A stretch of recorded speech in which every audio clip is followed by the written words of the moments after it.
Everyone, आप में से वो सारे लोग जो नाबार्ड ग्रेड 2026 एग्जाम के लिए प्रिपेयर कर रहे हैं, उनका ये डाउट होता है कि मैम हमें डिस्क्रिप्टिव राइटिंग की प्रैक्टिस कब से स्टार्ट करनी है, कब से हम आंसर राइटिंग को स्टार्ट करें। देखिए स्टूडेंट्स, नाबार्ड के अंदर जो बेस्ट पार्ट है वो यही है कि नाबार्ड का फेज 1 और फेज 2 का सिलेबस बिल्कुल सेम है। ESI ARD जो आपसे फेज 1 में पूछा जाता है, वही ESI ARD आपसे फेज 2 में पूछा जाएगा। तो यहाँ पर आपको डिस्क्रिप्टिव राइटिंग के लिए कोई सेपरेट टाइम या सेपरेट प्रैक्टिस करने की जरूरत नहीं है।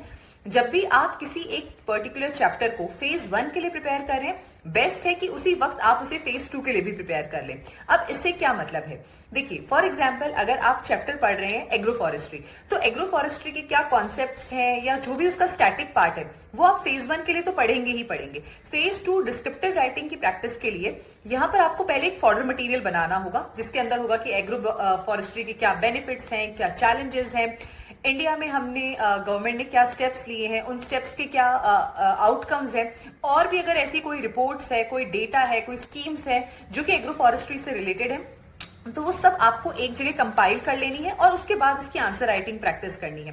तो यहाँ पर बेस्ट स्ट्रैटेजी यही रहती है कि जब आप फेज 1 के लिए किसी स्टैटिक टॉपिक को पढ़ रहे हो, उसी टाइम पे फेज 2 डिस्क्रिप्टिव के लिए जो एनालिटिकल प्रैक्टिस आपको करनी है आप उसी टाइम करिए।